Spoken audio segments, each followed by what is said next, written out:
ሊያሾ እንግድነት ስትሄድ ሊገርም ነበር። እጅ ታጠበው። አረ ግድ የለም ትንሽ ነገር ቅመስ።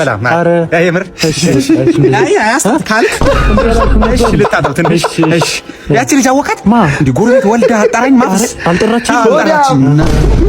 የሆነች ሸለመጥማጥ የሆነች ሴት ይጆ ተቀየረ።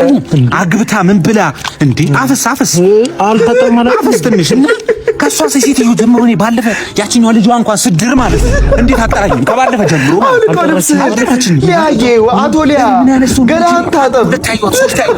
ምንም ነገር አጣራኝ እንዴ? አፍስ ከባለፈ ጀምሮ እኔ ሳሙና የለም እንዴ? ግን ወልዳ አጣራኝ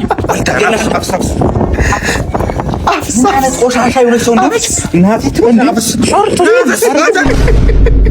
ያቺ ሴትዮ እኮ ሰው ለምን ቁጭ ብሎ እንደሚያያት ሁሉ አይገባኝም። አንዳንድ ጊዜ ዋው ትላለህ እኮ ሰው እንዴት እየበላ እንዴት ያወራል። አንተ እኔ አውራ ሀብተኛ ስለሆንኩ ሊሆን ይችላል እኮ ኖቲስ ማድረግ፣ ግን የእሷን ሁሉም ሰው እኮ ነው ኖቲስ። የጠገበ ሰው ሁሉ ኖቲስ ያደርገዋል።